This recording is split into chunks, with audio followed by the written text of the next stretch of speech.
ଗୌରହରି ମହାନ୍ତିଙ୍କର ଭିନ୍ନ ଦୃଷ୍ଟିର ଆଲେଖ୍ୟ ଦୃଷ୍ଟାନ୍ତ।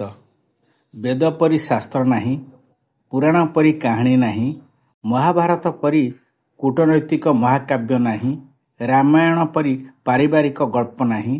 ମାଳିକା ପରି ଦର୍ଶନ ନାହିଁ, ପଞ୍ଚତନ୍ତ୍ର ପରି ପଶୁପକ୍ଷୀର ଗଳ୍ପ ନାହିଁ, ପୂର୍ଣ୍ଣଚନ୍ଦ୍ର ଭାଷାକୋଷ ପରି ଅଭିଧାନ ନାହିଁ, ବୈଦେଶ ବିଳାସ ପରି ଶବ୍ଦ ଅଳଙ୍କାର ନାହିଁ, ଛନ୍ଦ ରତ୍ନାକର ପରି ଛାନ୍ଦ ନାହିଁ, ତପସ୍ୱିନୀ ପରି ଅନୁପ୍ରାସ ଅଳଙ୍କାର ନାହିଁ, ଲାବଣ୍ୟବତୀ ପରି ଯମଜ ଅଳଙ୍କାର ନାହିଁ, ରସକଲ୍ଲୋଳ ପରି ରୂପକ ଅଳଙ୍କାର ନାହିଁ, ଛବିଳ ମଧୁ ବର୍ଣ୍ଣବୋଧ ପରି ବର୍ଣ୍ଣ ଶିକ୍ଷା ନାହିଁ, ଆତ୍ମଜୀବନୀ ପରି ରଚନା, ସମାଲୋଚନା ପରି ସିଦ୍ଧାନ୍ତ, ଧର୍ମ ପରି ସଂସ୍କାର, ମାତୃଭାଷା ପରି ବନ୍ଧୁ, ଚିନ୍ତା ପରି ବୋଝ,